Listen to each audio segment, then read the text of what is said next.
This is from the Post-Millennial. John Stewart says presidential election was a repudiation of liberal government he spent years propping up.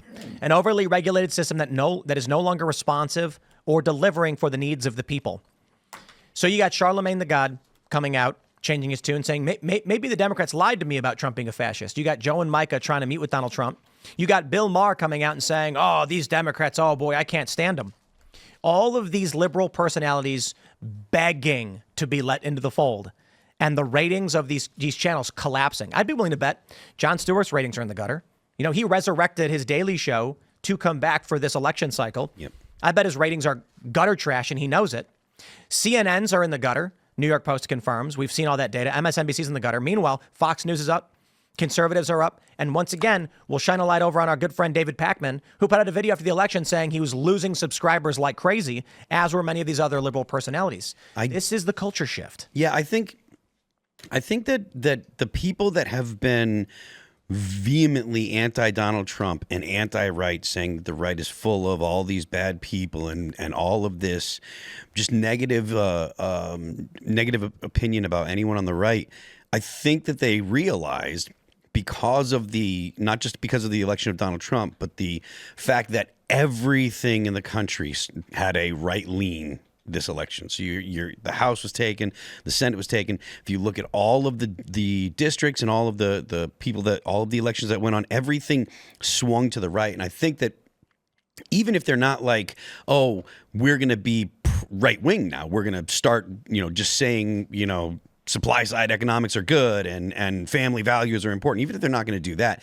they realize that they can't just continue to call the right racist, bigots, you're terrible people, you're all Trumpers, Trump's a Nazi, etc. I think that they see the writing on the wall. And if you want to survive, especially in legacy media where the writing is on the wall, that podcasts are where it's at today, that alternative media, that the internet, that's where it's at. It's no longer on cable news. If you don't adapt, then you're going to be left behind. And we're seeing it with what's going on at NBC, with MSNBC, and even CNBC. Like, typically it's not really, really strongly left-leaning because it's all business, right? There are people that are going to have left-leaning opinions, but you're not going to have people that are just like, oh, we got to get rid of private property and we have to tax, it's a good thing to tax unrealized gains and stuff like that, because that just isn't going to fly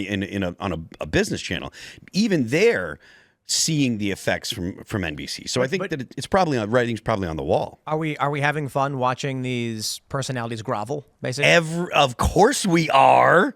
I kind of yes. No, Ian's gonna say no. Well, I kind of. It's not really fun, but it's definitely it feels good because it's like. If you ever know a bully and what they do is a scare tactic, they'll flash something on the wall and everyone will freak out, and then they do it again and again and again because they feel powerful when they get that reaction. But then eventually people are like, they're doing that same thing now, and it's annoying now. It's not even scary; it's just bright and it's annoying. Wait, Stop doing what? A bully that's using a scare tactic to get everyone's a reaction, and they're feeling good at controlling the people's reactions. Eventually, that scare tactic becomes obvious, a scare tactic. You're like, I know he's just flashing a light on the wall. I'm ready for it now, and now it's just becoming annoying. And you're saying the left is that's what they're screaming about. That's what the Trump corporate press has bad. been doing. Right. Yeah, okay. And it is just nice to see the bully exposed. It's it's like the boy who cried wolf, I guess. It's the Democrat who cried Hitler. Eventually, you're just like, we get it. Jeez, there's like 7 Hitlers, whatever.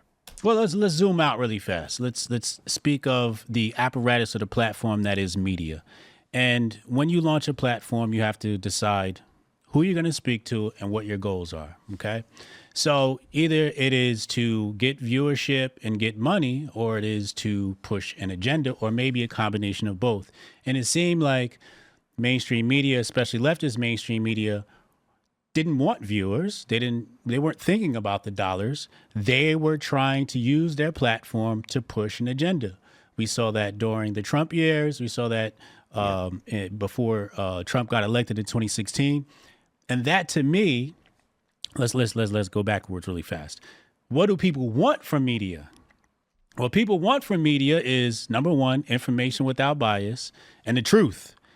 And the media has failed at both of those because all we've gotten was bias. So let's say you're going to have a platform, you're going to talk to people like Tim Pool. Tim Pool He talks to everybody. He talks to the left, he talks to the center, he talks to the right. Mainstream media has done a good job of just platforming certain people on the left. We see it with black media. Black media is out there and they don't talk to Hotep Jesus.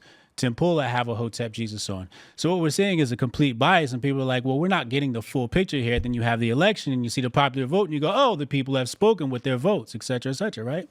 But that's the issue. People have lost their trust in media. Media is not giving information, and it's been completely biased. But it comes back to the fact that media was not trying to make money. They were not trying to have viewers. They were specifically trying to push an agenda, orange man bad. And I must say this, but Bill Maher on his show, and I can't believe I'm about to say this, forgive me, he called the Democrats retarded.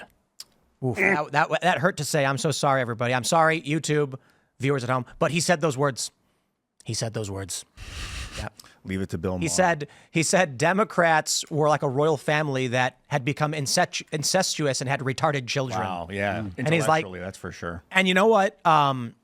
The essence of what he's saying, that Democrat ideas have become a hodgepodge of insanity, we've been saying for years. So thanks, Bill, for coming out after the election, when before he was like, Trump can't win, Kamala's going to win the popular vote. And now all of a sudden he's calling Democrats retarded. Oh, come on, dude. Yeah. You could have said that before the election. The culmination of believing their own refuse or whatever is when they said, that's what I've been Trump saying. is a threat to democracy.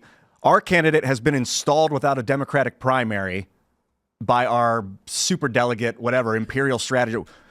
Was like, okay, this is great, because I was actually talking with my mother, who's very much like, hey, she was of the ilk of like, Trump's a jerk, mean tweets, don't want to vote for the jerk. But I was like, I'm not going to vote for.